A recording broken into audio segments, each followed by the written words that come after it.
আমরা প্রায় 600-700 নালাকে আমরা অ্যাড্রেস করতে চাচ্ছি এবং 700 নালাকে আমরা ক্লিন করার জন্য চিন্তা করছি।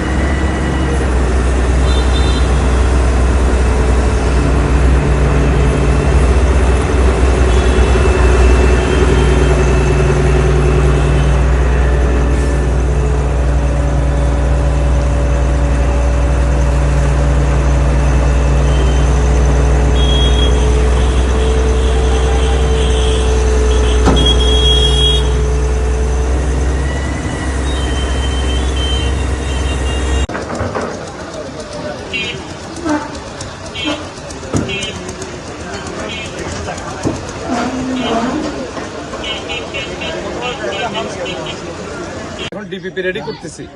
ওই ডিপিপিতে কিন্তু গুলজার খাল আছে, সেটা আমরা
লাইভ না বাপ্পি, হ্যাঁ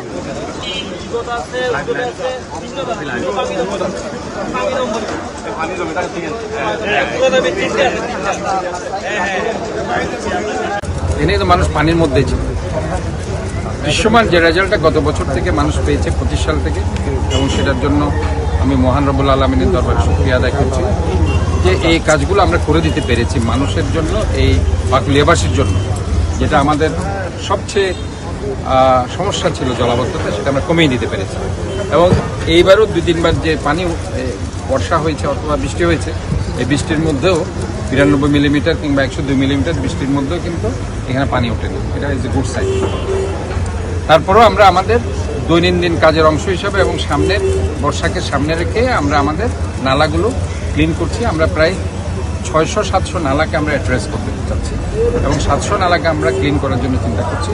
এবং পাশাপাশি ইতিমধ্যে আমাদের যে পরিচ্ছন্ন কর্মীরা তারা কিন্তু করছে, পাশাপাশি আমাদের যে এই 36টা খাল আর্মিরা করছে, ক্লিন করছে। এর বাইরে আরও 36টা খাল এবং এর বাইরে আরও 5টা 6টা খাল আমি যোগ করেছি, 42টা খাল আমরা ক্লিন করছি। এবং রসুলবাগের এই খালের এক্সটেনশন খালের অংশ কিন্তু আমাদের অংশ, যে খালের কাজটা অলরেডি শুরু করে ফেলা হয়েছে 2-3 দিন আগে থেকে, এবং আমরা এই কাজগুলো চলমান রয়েছে। এবং আমরা মনে করি এইখানে আপনার এই খালের কাজগুলো হওয়ার কারণে গিয়ে মানুষ স্বস্তির মধ্যে আছে। এবং আজকে আপনারা জানেন এখান থেকে আমরা 29 নং ওয়ার্ডে গুলজার খালে যাব। গুলজার খাল আমরা সংস্কার এবং খনন কাজ আমরা করব।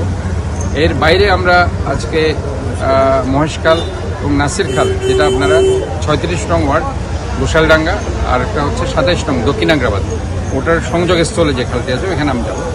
এরপরে 37 নম্বর ওয়ার্ডে, সেখানেও বড়পুল খাল, যেটা 37 নং দক্ষিণ মধ্যম হালিশহর, সে জায়গায় যাবো। কাজে এইভাবে দৈনন্দিন আমাদের এই কাজগুলো চলছে।